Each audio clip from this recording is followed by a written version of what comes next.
The flames of war spread across the globe. A small squad was on a mission. They arrived at a small town, but unlike usual, this once bustling place was now eerily deserted. Ravens circled in the sky, their dark silhouettes ominous. The commanding officer ordered the squad to take a brief rest. The lieutenant decided to lead an assault the next day. However, the adjutant raised concerns.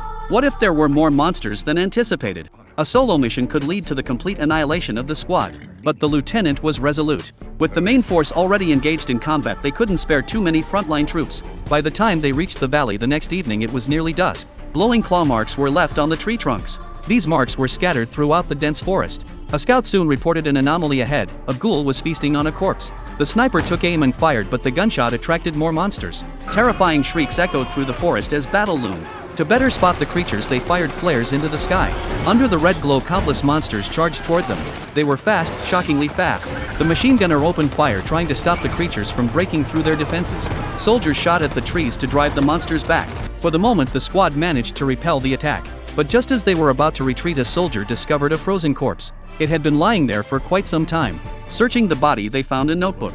It turned out the person had belonged to the Chaika, a secret organization dedicated to uncovering folklore. The Chaika had once undertaken a covert operation to summon creatures from hell to help eliminate their enemies. The black magic succeeded in bringing the monsters forth, but the creatures refused to obey orders. In the end, the entire organization was slaughtered.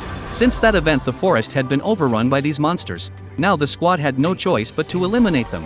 After some searching, they located the creature's lair. The lieutenant ordered them to destroy the entire cave. 2 soldiers entered, and the monsters soon detected the scent of humans.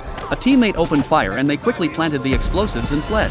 A massive explosion shook the ground, and the entire mountainside began to collapse. The lieutenants sensed something was wrong.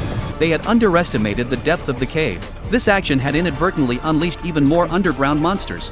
There was no time to retreat. The horses were no match for the creatures. The lieutenant ordered them to hold their ground. They began setting up defensive positions, and he rallied the troops. "We cannot let a single monster break through the line. We'll fight until every last one of us falls." Soon the battle intensified. The monsters poured out of the cave, but the mines they'd planted slowed the first wave. The fighting grew fiercer, with the soldiers at the mountaintop engaging the enemy. However, the sheer number of creatures was overwhelming. Ammunition ran low and soldiers kept falling. But their will remained unbroken. As more and more monsters surrounded them, the last remaining lieutenant waved a flare in defiance. The monsters seemed to hesitate, perhaps intimidated by his defiant stance. In the end, he detonated the explosives, taking himself and the creatures down together. The next day, the monsters began to devour the remains of the fallen.